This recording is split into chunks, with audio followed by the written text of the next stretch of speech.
Assalamualaikum warahmatullahi wabarakatuh. Baiklah, di sini kami dari kelompok 1 mata kuliah penginderaan jauh, Fakultas Tarbiyah dan Keguruan Universitas Riau, Prodi Pendidikan Geografi. Di sini kami beranggotakan sebanyak 6 orang. Kami akan membahas yaitu tentang teknik dan unsur analisa data penginderaan jauh.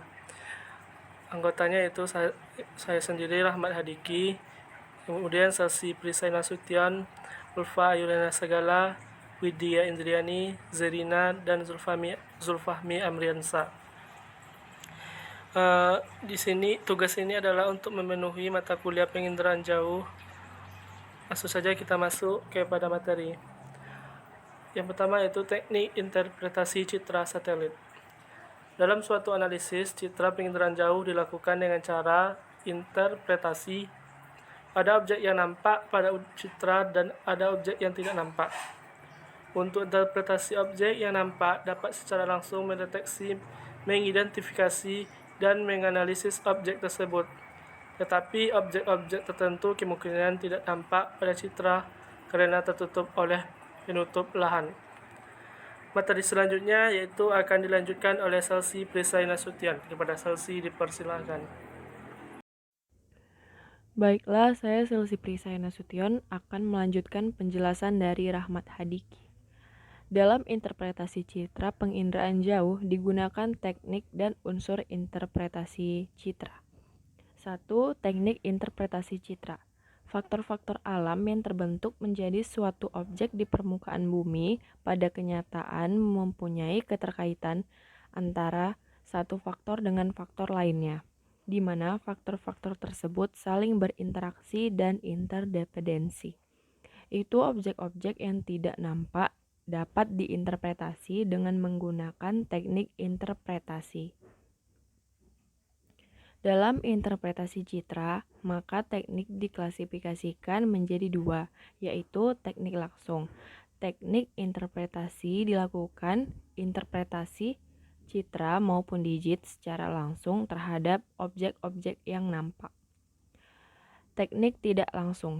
Teknik interpretasi yang dilakukan interpretasi terhadap objek-objek yang tidak nampak pada citra maupun data digit karena tertutup oleh vegetasi dan penggunaan lahan. Cara-cara interpretasi citra terdiri atas yang pertama data acuan. Data acuan merupakan kumpulan data pendukung untuk kegiatan interpretasi. Data ini bersifat melengkapi data yang terdapat pada citra. Contoh data acuan ini dapat berupa yang pertama data pustaka atau kepustakaan peta, yang kedua hasil kerja lapangan dan yang lain-lain, yang ketiga data acuan berguna untuk membantu proses interpretasi, analisis, dan verifikasi hasilnya. 2. Kunci interpretasi. Kunci interpretasi pada citra umumnya berupa potongan citra yang telah diinterpretasi, serta keterangan tentang citra meliputi jenis citra yang digunakan, skala citra, waktu perekaman, lokasi yang diinterpretasi. Ketiga, penanganan data. Data yang tersimpan dalam citra perlu dijaga agar tidak menimbulkan goresan atau terhapus, sehingga perlu penanganan yang hati-hati pada setiap citra. Pengamatan stereoskopis. Pengamatan stereoskopis pada citra yang bertampalan akan menimbulkan gambaran 3 dimensi. Jenis citra yang umum untuk pengamatan stereoskopis adalah foto udara. Metode pengkajian adalah suatu cara yang bersistem dalam menelaah atau melakukan penyelidikan terhadap objek. 6. Penerapan konsep.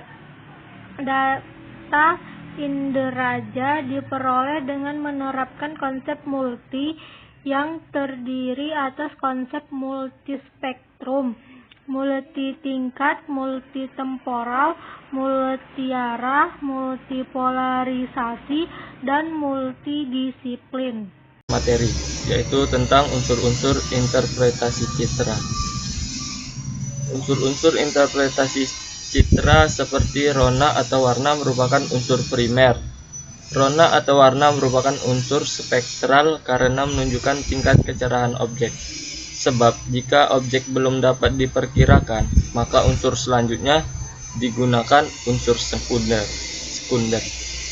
Unsur seperti ukuran, bentuk, dan tekstur merupakan unsur sekunder. Unsur ini merupakan unsur spasial, tetapi dalam interpretasi, sebelum menggunakan unsur tersier, lebih dahulu digunakan unsur sekunder. Sedangkan situs dan asosiasi merupakan unsur spasial, yang digunakan jika objek yang nampak belum dapat diperkirakan. Oleh karena itu, unsur ini yang mempunyai tingkat kerumitan tinggi karena menyangkut interrelasidas interdependensi objek. Mungkin sampai sini saja materi kelompok 1 pada hari ini. Lebih dan kurang saya mohon maaf. Wabillahi taufiq wal hidayah. Wassalamualaikum warahmatullahi wabarakatuh.